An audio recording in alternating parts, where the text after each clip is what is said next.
instead of waiting for the perfect moment to come. So I sit in my room and stare at my laptop and asking myself, what now? Because I don't have a job, no backup funds, and only have an idea in digital marketing, know how to start a business.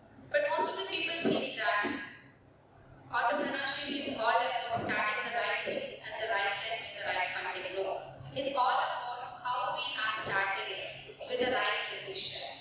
The moment we think that I'm going to start this, no matter what, that's we used to call it as a flicker. But flicker alone is not enough. We need fuel, action. But one of the biggest threat to that flicker is fear. What if I fail? What if I'm not good enough? Or what if others judge on me? Fear of being judged was real. I know I'm not allowed this journey. So many of you are calling your dream only because of what others are going to tell if I'm wrong in it. The same I read in my book also, fear of being judged, because I do have paralysis it can be. So many months I stuck with the same feeling that what my parents is going to tell me, what my society is going to judge, because I lost my job, I don't know when to start it. Okay. So fear is a one. It's not just a feeling, it's a way that keeps us to holding an action. And for months I stuck it, and one day I made promise to myself that I'm going to take an action. No matter what.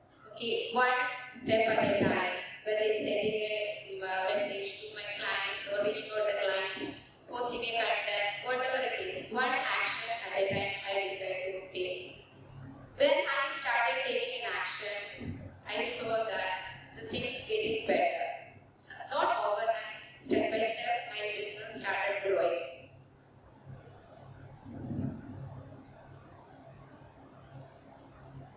But we know that fire don't start with a certainty. It will take time to adapt it. When I thought that situations are getting better, the reality hit me hard.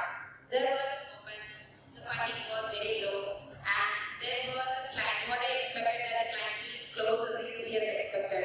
They find to struggle to get into that phase. Or there were days I self-doubted on myself that, no, I'm not fit to it, should I quit it and should I search the job again? So, fires don't just burn, they blow it, and when the winds try to come out, blow out, it finds a new path to adapt it. I started looking into the examples of the people who built something beyond their fear.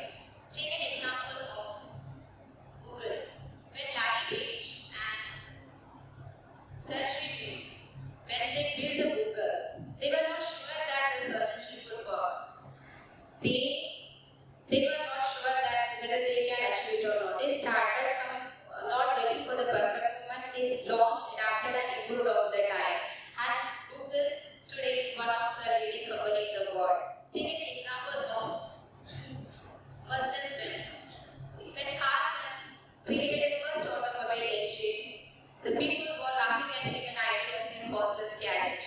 And his wife, Bertha Benz, secretly took the car to 100-kilometer drive to prove that it worked. Then one imperfect action changed the entire history of a transportation.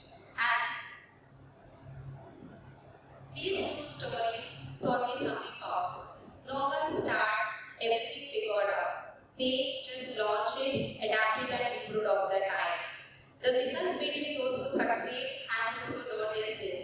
They are taking an imperfect action, no matter what. So they didn't wait for the perfect moment. So instead of quitting my business, I gave up on my strategy, I learned from my mistakes, and slowly the flicker turned into a steady flame. The same flicker, the same idea, headed into my idea, become a seven-figure business, and the same person who feared or being judged wrote a book and spoke on many global stages, and the same idea, I thought that I'm going to help more than thousands of businesses to scale up.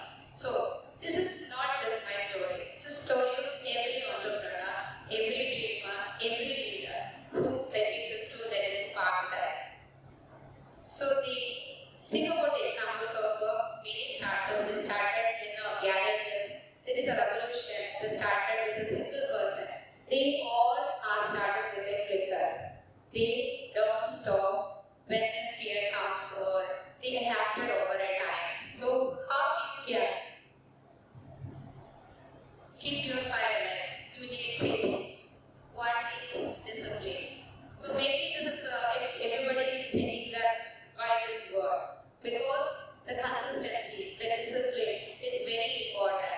You have to show up every day, even if you don't feel it, because the consistency will keep you a long-term success. And second one is take from your resilience. Learn to use failure as a most of the companies are failing because if you consider the graph, most of the startups are failing within the 5 years because there are a lot of number of changes happening, the ups and downs is happening in the first 5 years. So if you are ready to learn from our failures, definitely you can move forward.